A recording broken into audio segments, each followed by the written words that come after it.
Welcome to Big Island Discoveries, the show where we discover the people, places, businesses, attractions, and things that make Hawaii Island the special place that it is.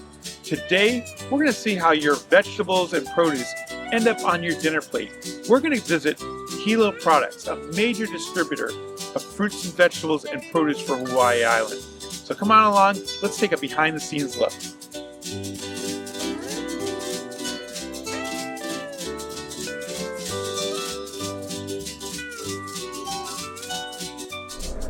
All right, well, let's go visit Brandon Bartolome at Hilo Products.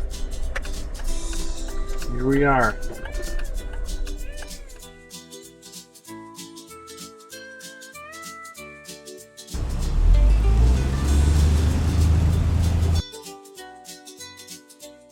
So Brandon, I know that you take really a lot of pride in getting product out fast. You have all these different trucks. I don't know, how many trucks do you have, and how many kinds of trucks do you have? So currently we have 4 tractor trailers, 6 delivery trailers, 7 Isuzu box truck, about 10 small Econoline reefer vans. How many drivers do you have? We have about 20 total drivers. And they're going all over the island and delivering food. Yeah, we service the whole island.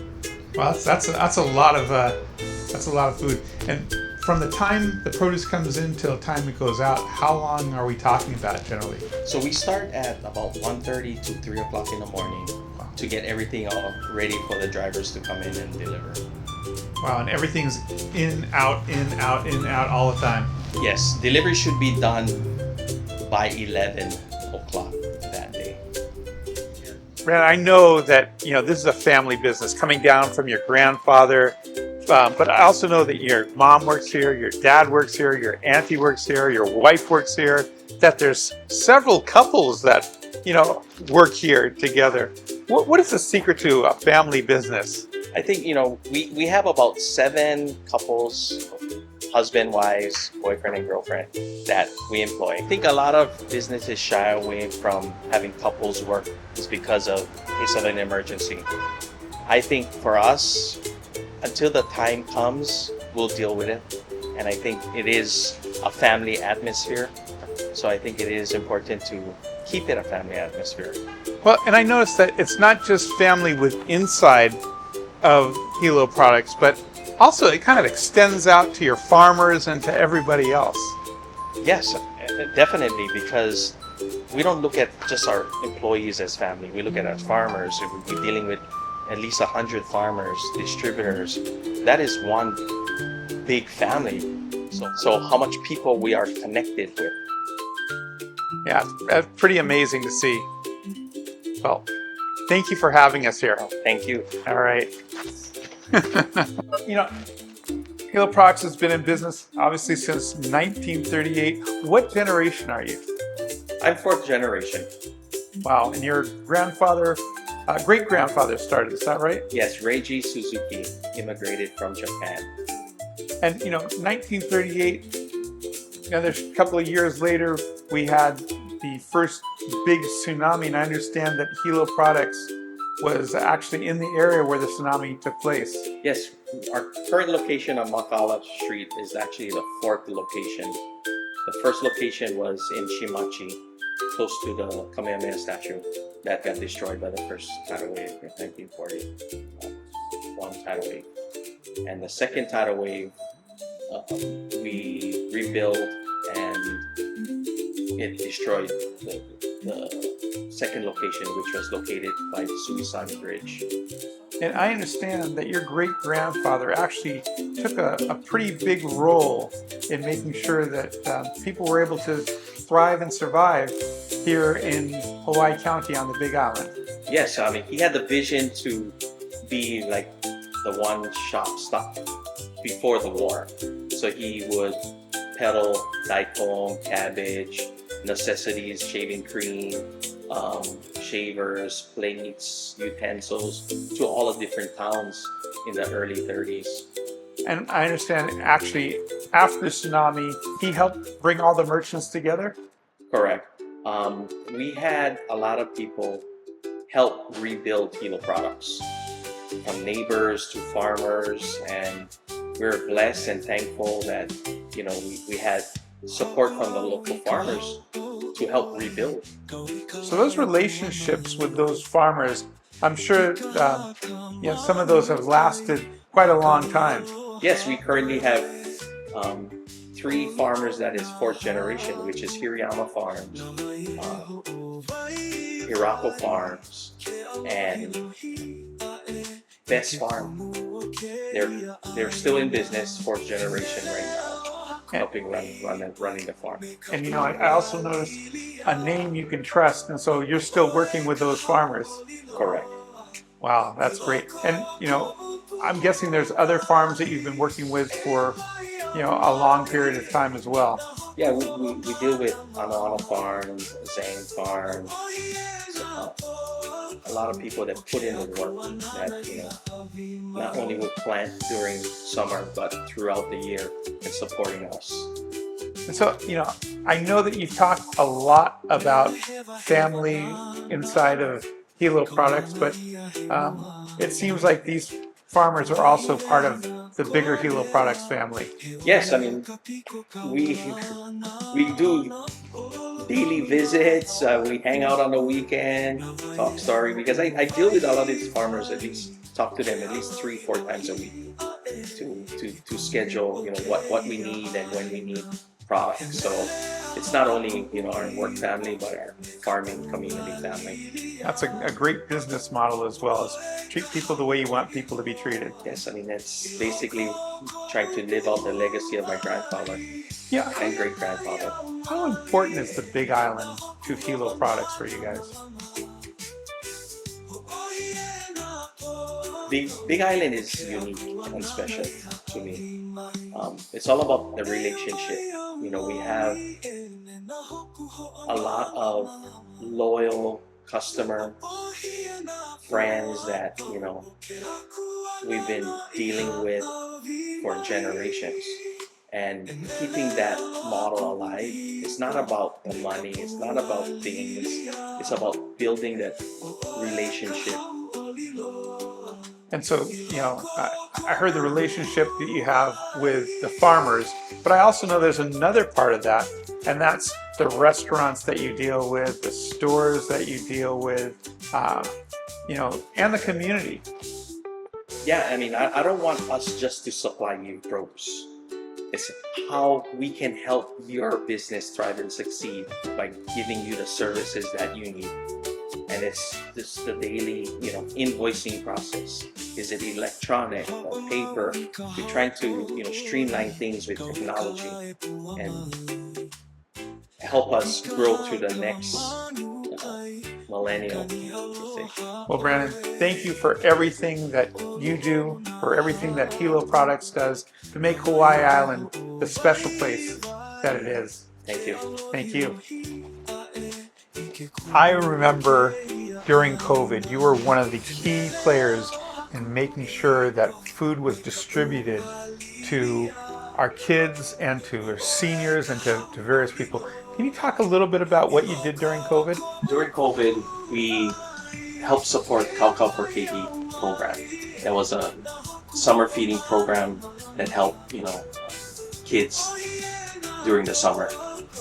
The less fortunate that wouldn't have 3 meals a day, so that we basically helped that Cow for KD. How many people did you feed? We fed about 4,600 children under the age of 18. Wow. And all of that produce was packed here? Yes. So it was a 6-week program that we did during the summer feeding program. And you did some other feeding programs, I know, with the resort hotels out on the Kona side, Kahala coast. I know that you guys were feeding people all around the island. Yeah, that was a feeding program where a lot of the resort, Olive Coast resort employees lost their jobs. So I think the county put in some money to help feed the unemployed employees at the resort. Yeah, I remember you were a great partner for us. I know you worked with the food bank and other people that worked along with you guys, but I know that you also took the one of the leading roles in making sure that our kids and our seniors and our workers were fed. And so I just want to really thank you for doing that. Brandon, it's an amazing operation that you have here, and I know that you have food coming from local farmers from, across the United States, even international. Can you talk about that process and maybe start with the local farmers? So local farmers, here on the islands, Waimea is the only place that grows leafy greens year round. So we outsource all the local products on a daily basis. What we get today is basically selling for tomorrow's market. So that's the freshest that we can get. Cannot get any fresher than that. From green leaf to head lettuce, romaine, tai choy, bok choy, and on top of that we have our local ginger. And papayas and local bananas grown here on the island. My understanding is there's just not enough local produce at this time, so you also have to go other places, the mainland and as well as internationals. Yeah, so we have on a weekly basis about 12 to 15 40-foot containers that we offload, and that's from Mondays, Tuesdays, Wednesdays, Thursdays, Fridays. So when the products come in, what is the process here? So it basically gets docked on our loading dock, and we have a receiving team checking quality. Everything is actually scanned by receiving with the WMS scan guns, and everything is labeled. So when the pickers pick, it's all no paper, it's just all scanners. Wow. And I know that you also do some packaging of your own foods here, lettuces and the fruits that you see a lot of times in the stores. How does that work? So the theory behind all the packaging was all started up with all the waste, so we won't have to waste any product. So if there's product that we cannot sell whole, we can chop it up in stew mix, stir fry mix, chop suey mix, nishi mix. It is ready to use products. During 2021, during the pandemic, we had to make a big decision how we could control our inventory. And through the pandemic, I said, let's make a move and invest in a new inventory system called Produce Pro. And Produce Pro helped us get a hold of our inventory, but what it did was it eliminated a lot of paper. So this is actually a scanner that would actually scan each barcode on each case of product and take it out of inventory real time. So how would you do it before the scanner? Everything was done with paper and pen. Now paper and pen is non-existent. And that's just in the last couple of years. Correct. From old school to high tech. When we first started this system,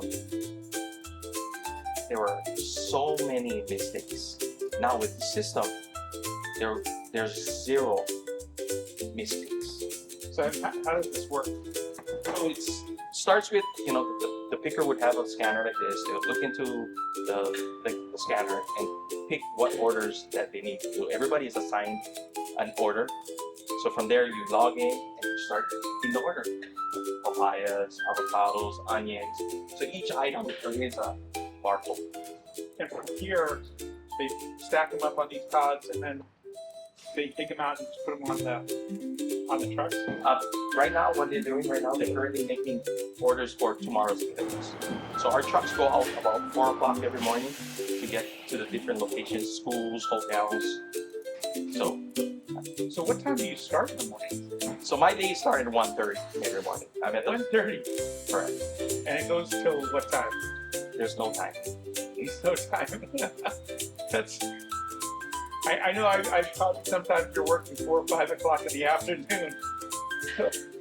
12, 13-hour days. Wow, that's pretty amazing. But I think when I would feel that the farmers is the one that is physically working for us, and I'm so thankful and grateful for all these farmers that my job is easy compared to the farmers. Yeah, I don't think people realize how much work people are doing to make sure that we're able to put food on people's plates. Yeah, it's all logistics. You know, this is all the back end work what people don't see, right? You only see the trucks going out and deliver, but what it takes to get the trucks loaded. We don't load the day before. It's always that morning to help control our inventory, making sure product is getting shipped correctly. So I was watching these doors open to the refrigerators. Pretty high tech. yeah, we incorporate this high-speed doors for, you know, more efficient on the electricity. So eliminating the curtains, high-speed doors, we save on the electricity. Can we take a look at one of these? Sure. Okay. Well, that's kind of neat. It just opens up by itself. Yeah, it's pretty chilly in here.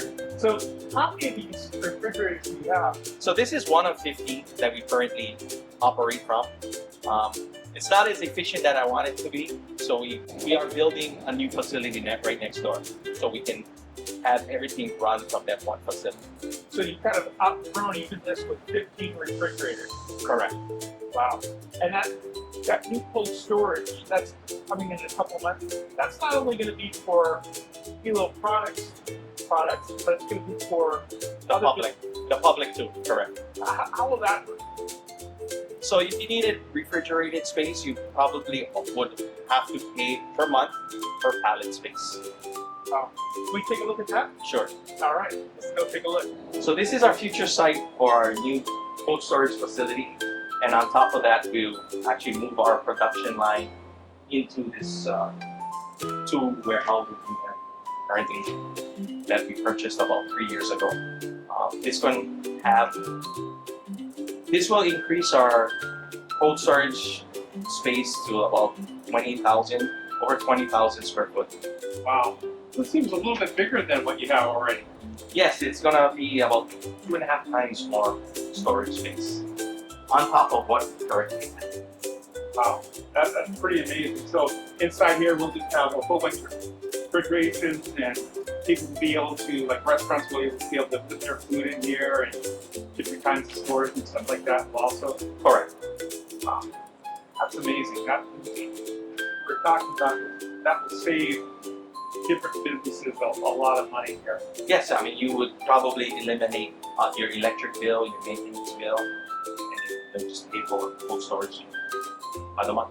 Hopefully that means the restaurants will be paying less, so they'll be charging less, which makes it a lot easier for people. I hope so. Oh, very cool. Well, thank you so much, Brandon. So I'm here with Bernardo. Bernardo, tell me, what do you do here? I buy local products from the local farmers over here, the papaya farmers, the farmers from Waimea, also from Honolulu, purchase the eggs from Belarus. So we buy a lot of products here locally. Right? We try to promote the local farmers' business. And I know that you work a pretty long shift. Yeah. What are your work hours? Well, normally I work 6:30 to 3 o'clock, but on Wednesdays I come in at about 3 o'clock to help check in the load. In the morning? Containers, yeah. Wow. And what's the best part of working here?